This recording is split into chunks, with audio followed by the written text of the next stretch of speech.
Huwag patulog-tulog sa paggawa ng tama. Ako po si Father Fiel Pareha at ito po ang ating segment, ang Daily Devotion, na kung saan tayo po ay magdarasal, magbabasa at magninilay kasama ng salita ng Diyos sa buong taon.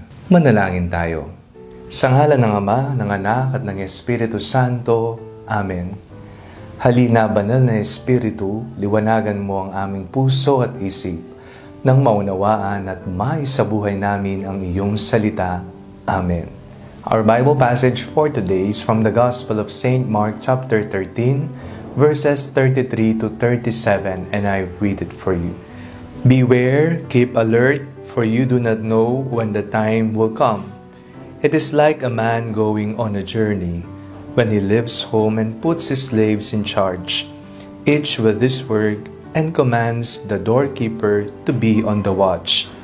Therefore, keep awake, for you do not know when the master of the house will come, in the evening, or at midnight, or at cockcrow, or at dawn.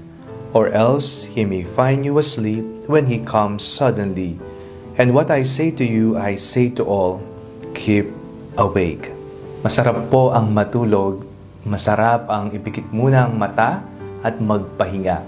Lalong-lalo na po kung ikaw ay pagod mula sa pagtatrabaho o kaya naman kulang ang iyong tulog, ikaw ay napuyat. Ang pahinga ay napakahalagang bagay na kinakailangan ng ating katawan. Ngunit, ang sabi sa atin ng Panginoon sa ating binasang Ebanghelyo, maging bukas ang iyong mga mata, maging alerto, maging mapagmatsyag.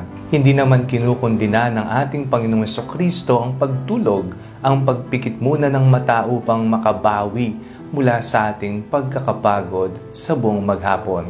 Kung hindi nais niyang ipaalala sa atin ang kahalagahan ng pagbukas ng ating mga mata sa mga bagay na may kabuluhan, katuturan, mga bagay na mabubuti at katotohanan. Sa harapan ng pangailangan, huwag tayong magbulag-bulagan. O kaya naman po nakikita natin na ang ating mga kapatid ay nasa buhay na hindi maganda. O kaya ipinaglalaban at isinusulong ang mga bagay na hindi makatotohanan at labag sa kalooban ng Panginoon. Huwag magpikit-pikitan, huwag magbulag-bulagan. Kung alam mong may magagawa ka, gawin mo. Isa sa uri ng mga kasalanan na ating nakakaligtaan palagi ay ang kasalanan na wala kang ginawa sa mga panahon na mayroon ka sanang magagawa.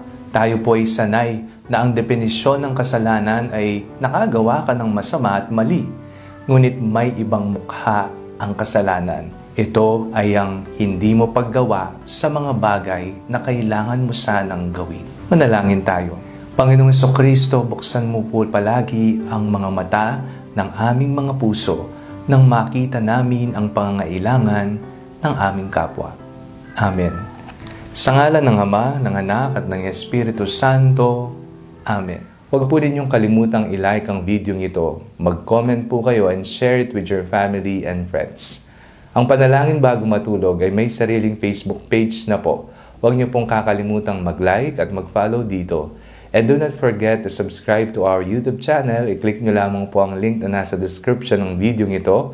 O kaya naman po, just search Father Fiel Pareha. God bless you po.